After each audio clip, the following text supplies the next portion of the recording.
nouvelle session du club de lecture Une chambre à nous que j'anime avec Cyrielle de la chaîne Tête de Litote. Pour ceux qui débarqueraient, il s'agit d'un club de lecture féministe. Nous y proposons donc tous les 2 mois plusieurs lectures tournant autour des valeurs du féminisme, qu'il s'agisse de fiction ou de non-fiction. Lors de la dernière session, nous avions proposé de découvrir le théâtre à l'aide de 2 livres. Parmi eux, Une maison de poupées d'Henrik Ibsen et aussi Les monologues du vagin d'Eve Ensler. 2 bouquins relativement cultes dans l'univers du féminisme et que j'avais hâte de découvrir. Ah, et je vous mets en garde, n'hésitez pas à rester à la fin de la vidéo pour l'annonce des prochains livres parce que cette fois-ci on vous a réservé quelque chose d'un petit peu particulier. Et le premier livre que je vous avais proposé de découvrir, il s'agissait d'Une maison de poupées d'Henrik Ibsen qui a été écrit au cours du 19e siècle, donc c'est pas tout récent, qui tourne principalement autour de l'histoire d'une famille, mais plutôt d'un couple, et dans ce couple autour d'un personnage, le personnage féminin qui s'appelle Nora. On est dans une famille, on va dire, bourgeoise, assez traditionnelle, donc vous avez un homme, une femme qui sont bien installés, qui ont plusieurs enfants, qui ont du personnel de maison. Sauf que voilà, la femme de ce couple cache en fait un espèce de secret qui va exploser durant la pièce de théâtre, ça c'est un petit peu l'objectif. Et ce secret eh bien, va tout bouleverser, tout changer et il va laisser éclater pas mal de choses et notamment d'inégalités autour du rapport homme-femme. Alors, au tout début de ma lecture, j'ai eu un petit peu de mal avec le personnage féminin, donc qui s'appelle Nora, parce que elle me semblait totalement ancrée dans les clichés. Elle paraissait très superficielle en fait, voilà, très préoccupée par l'apparence, parce qu'elle a aussi quelques injonctions à ça, bien sûr, très dépensière, la mère à tout prix, voilà, qui est portée sur les relations sociales qu'elle peut développer pour se distraire, et donc elle paraissait assez superficielle, qui n'avait très peu de relief, et au début je me suis dit mais mince, pourquoi ce bouquin est-il tellement culte dans l'univers féministe, parce que je ne comprenais pas où est-ce qu'on allait et pendant combien de temps ce personnage allait avoir cette facette-là de sa personnalité qui allait nous être exposée. Sauf que voilà, le personnage prend quand même pas mal de profondeur au fil du temps et on comprend du coup beaucoup plus pourquoi ce bouquin a tant marqué les esprits, et c'est pas la seule raison. Parce que c'est un personnage qui va faire en fait pas mal de sacrifices, qui prend en fait énormément conscience de l'autre, de ce qui se passe autour d'elle. En fait, elle est parfaitement consciente de l'univers qui l'entoure. Et c'est le genre de personnage qui va essayer en fait un petit peu de transgresser les limites et les codes. Et ben, on va dire dans le cadre un peu limité qu'elle a, elle va quand même essayer de repousser ses limites et de faire ce qu'elle peut faire à son niveau, et voire même un peu plus loin, mais ça j'ai pas envie de vous en dire trop. C'est un personnage qui souhaite finalement beaucoup plus de liberté que celle qu'on lui donne.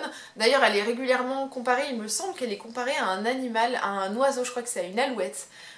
Et en fait c'est hyper symbolique parce que clairement c'est un petit peu voilà, cette femme en cage, dans une jolie cage dorée, mais qui en fait a besoin de beaucoup plus pour s'épanouir, bien sûr. Et au final, vous avez un personnage qui vous semble relativement hyper moderne, puisque finalement elle va adopter des positions et des points de vue qui sont censés être ceux des hommes à cette époque, et qui va se séparer de pas mal des codes culturels de son époque, et du coup qui la rend résolument beaucoup plus moderne que ce qu'on aurait pu penser au départ. Ce qui m'a aussi pas mal plu, c'est qu'au fil des pages, on découvre que les thématiques qui sont abordées, eh bien malheureusement, sont toujours pas mal d'actualité. Notamment le rôle de la femme au sein du foyer. Alors là évidemment on est dans un foyer assez riche, puisque il y a du personnel de maison, il y a quand même on va dire un certain niveau de vie, mais voilà, la femme dans ce foyer là, son rôle c'est de tenir la maison, de tenir le personnel aussi qui s'occupe de la maison, de s'occuper des enfants évidemment, mais aussi de tenir un petit peu toutes ces relations sociales qui vont finalement faire vivre l'histoire et l'image de la famille dans l'environnement du couple, dans cet environnement bourgeois. Et voilà, c'est son rôle à elle, et faut pas vraiment qu'elle en sorte. Et finalement ça rappelle quand même vachement la place des femmes dans un foyer, c'est elle qui fait le ménage, c'est elle qui tient la maison pour les autres, et c'est aussi elle qui doit avoir cette apparence qui va maintenir le lien social avec les autres. Vous avez aussi ces traits féminins qui vous sont bien matraqués, puisqu'on sait que la femme est censée être bien sûr maternelle, mais qu'elle est aussi dépensière, qu'elle est aussi frivole, qu'elle est assez légère, qu'elle a aussi une grosse place d'amante, hein, bien sûr. Voilà, on reste ancré dans ces espèces de traits qui sont censés être ceux des femmes. Et finalement, ceux qui sont attribués à Nora n'ont pas vraiment changé dans l'univers culturel qui est le nôtre actuellement. Et du coup, ça fait un petit peu peur de se dire que non, malheureusement, on n'a pas trop bougé. On lui attribue bien sûr une énorme place de femme et de mère, hein, puisqu'elle n'est pas censée sortir de ces codes-là. Elle doit être l'épouse parfaite, mais aussi la mère attentionnée, dévouée. Elle doit aussi maintenir à côté de tout ça une apparence parfaite, hein, puisque bien sûr il faut qu'elle plaise à son mari, même si elle doit s'occuper de tout le reste. Et vous avez aussi cette espèce de rôle qui est souvent attribué aux femmes, puisqu'elles doivent s'occuper de tout, penser à tout, mais pas trop, hein, puisqu'il faudrait pas trop empiéter sur les plates-bandes d'autres personnes. Et malheureusement, c'est là encore quelque chose qu'on retrouve très bien dans ce récit-là, et qui n'a pas vraiment changé actuellement. Ce que j'ai aussi pas mal aimé, c'est-à-dire que ça m'a un peu choquée, je me suis dit mais c'est pas possible et en même temps ça me surprend pas tant que ça, c'est que ce bouquin a été interdit dans les foyers norvégiens au moment de sa sortie, parce qu'il se passe certains événements qui bousculaient totalement les codes culturels, sociétaux, puisque les femmes vont prendre certains rôles, vont faire certains choix qui allaient totalement à l'encontre du modèle familial qui était celui de cette époque-là, et qui est toujours pas vraiment approuvé d'ailleurs maintenant, hein.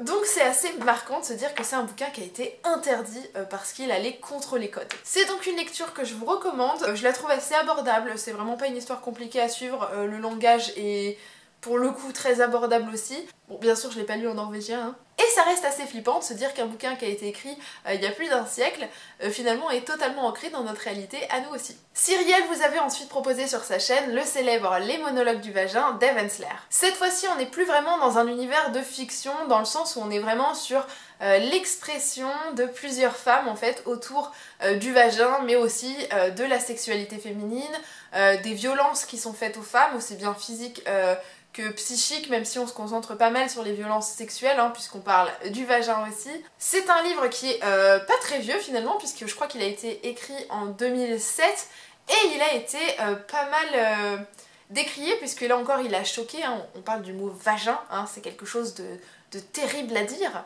Donc il a été interdit dans certains endroits, et en même temps il a pas mal bouleversé les codes, puisqu'il y a eu énormément d'interprétations de cette pièce.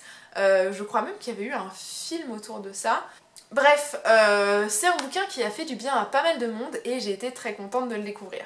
La première chose qui m'a marquée et qui est abordée immédiatement dans le bouquin, c'est que le mot vagin n'est pas un gros mot, que ce n'est pas quelque chose de sale ou de honteux, comme ça l'est traditionnellement présenté, hein, puisque souvent la sexualité féminine est considérée comme tabou, hein, sale presque, il ne faut pas l'assumer. Et ce que j'aime beaucoup, c'est que l'autrice revient tout de suite en fait sur le fait que votre vagin c'est juste un organe de votre corps, au même titre que vos poumons, que votre cœur, et que il n'a pas à être plus caché que les autres, parce que il a aussi son utilité et qu'il est nécessaire en fait au fonctionnement de notre organisme, hein, en tant que femme en tout cas. Elle revient aussi sur le fait qu'il est très régulièrement caché par rapport, c'est simple, au pénis des hommes, hein, puisque là c'est un mot qui est rentré dans le langage courant, qu'on n'a pas peur de prononcer, alors que finalement c'est juste l'opposé masculin, hein, du vagin, tout simplement. Et ça fait quand même pas mal ouvrir les yeux de se dire ah oui c'est vrai, on s'est habitué à avoir honte d'un mot et pas de l'autre, voilà, c'est un petit peu dommage, hein, puisque le nombre de blagues qu'il existe autour du pénis c'est assez énorme. Autour du vagin, on a quand même encore peur d'en parler. Elle aborde aussi, ce que j'ai beaucoup aimé, le clitoris, hein, puisque ça reste un organe du plaisir qui là encore est bien honteux, on n'ose pas en parler non plus. C'est le genre d'ouvrage qui finalement fait pas mal de bien parce qu'il a ce côté très décomplexant en fait sur la sexualité féminine, sur les mots en fait qui entourent tout simplement la sexualité féminine, pour qu'on n'ait plus peur d'en parler et que ça nous paraisse aussi normal que d'entendre des histoires de cul comme on en entend je sais pas, avec nos potes mecs qui ont pas honte de le faire. Et même si entre nous, en tout cas moi avec mes amis j'ai pas peur de parler de sexe, publiquement ça reste pas encore admis, hein. Y a rien qu'à voir les tweets de certains hommes sur Twitter qui sont choqués de conversations de femmes qui parlent tout simplement de leur sexualité, de leurs règles, de problèmes vaginaux tout simplement, et qui se disent complètement choqués parce que c'est terrible d'aborder tout simplement des faits de santé. On aborde aussi, et bien comme je vous le disais, les violences physiques, psychiques qui sont faites aux femmes, beaucoup les violences sexuelles qui malheureusement, là encore, sont hyper tabous. Il y a des choses qui continuent de se passer comme l'excision qui sont toujours pas arrêtées. Et on va un petit peu salir la sexualité féminine, on va la trouver un petit peu dégradante, pas aussi justifiée qu'une sexualité masculine, ce qui est hyper dommage. Et l'autrice, eh bien, elle n'hésite pas à taper là-dessus et ça fait du bien à lire, vraiment ça fait du bien. C'est vraiment un bouquin, comme on dit, d'empowerment parce que on décide de s'attribuer ce mot, on décide de s'attribuer notre sexualité et de pas en avoir honte et ça fait vraiment, vraiment du bien. On vous encourage à assumer votre corps, à assumer vos désirs, à assumer votre plaisir et on vous encourage tout simplement à aimer ce mot et à ne pas en avoir peur, à vous ouvrir à ça et même si effectivement moi ça m'a fait bizarre au début en fait de lire le bouquin dans les transports parce que les gens voient monologue du vagin, ils voient vagin et ils bloquent directement sur vous. Au final à la fin on se dit mais en fait il n'y a pas de honte, on s'en fout, on n'a qu'à en parler et puis tant pis quoi. J'ai très envie de voir ce bouquin en fait sur scène parce que pour le coup il est hyper visuel, vous imaginez très bien les interprètes et vous les entendez aussi très bien. On ressent en fait les textes et on s'imagine très bien les personnages donc c'est vraiment le genre de pièce que j'aimerais voir interprétée en vrai. Et c'est donc tout pour mon avis sur les livres de la précédente session. Maintenant je vais vous laisser avec les bouquins de la session prochaine, à la fois sur ma chaîne mais aussi sur la chaîne de Cyrielle. Et j'espère que cette petite annonce un petit peu surprise vous fera plaisir, mais aussi la thématique que nous avons choisie pour la prochaine session. Alors bonjour, je m'appelle Anne-Fleur Moulton et je suis l'auteure de Viser la Lune qui est mon premier roman. Alors moi j'ai 24 ans et j'avais voulu faire pour mon premier roman avec Pulp Fiction un bouquin où il y a 4 héroïnes super fortes qui habitent dans 4 coins du monde parce que moi j'ai pas mal déménagé quand j'étais gamine et c'est des endroits dans lesquels j'ai vécu en fait. Et donc l'héroïne Aliénor, elle habite en Guyane et elle rencontre ses 3 copines sur internet et toutes les 4 elles décident de monter leur chaîne YouTube parce qu'elles aiment toutes des trucs, les sciences, le sport, le maquillage, les jeux vidéo, qui sont pas forcément des trucs forcément de filles, mais qui sont des trucs pour elles, qu'elles aiment et elles ont envie d'en parler, de défendre leur avis. Et donc du coup elles montent leur chaîne YouTube, mais cette petite nana là s'appelle Itai. Elle est championne de League of Legends, qui est un jeu en ligne, et elle peut pas aller à une compète parce que c'est une compète réservée aux garçons, et alors les filles décident de médiatiser le problème et ça va être toute une aventure. Voilà. Ça c'est bien. Alors j'espère que ça vous plaira. Moi j'ai voulu que ce roman il soit dynamique, énergique, qu'on s'y ennuie pas, que ça soit plein de suspense et que ça soit fun à l'image de ces nanas là, parce qu'il me semble que quand on est une fille, on a le droit de vouloir du fun, on a le droit de vouloir du pouvoir, on a le droit d'être ambitieuse et d'aimer les sciences, et voilà, c'est ça que je voulais pour mes héroïnes. Alors ça c'est mon tatouage et c'est un peu à l'image du livre, ça veut dire girl power et c'est la force des filles et c'est exactement ça qu'elles sont mes héroïnes. J'espère que cette petite surprise vous aura fait plaisir. En tout cas nous on a pris beaucoup de plaisir à organiser tout ça. On espère que cette thématique de la littérature jeunesse et de ces héroïnes inspirantes vous plaira aussi. Nous en tout cas on a pris beaucoup de plaisir à choisir ces livres et on a aussi très hâte de les lire. Donc n'hésitez pas à nous laisser votre avis sur ces différents bouquins. En attendant, je vous dis à très bientôt et je vous fais d'énormes bisous. Salut!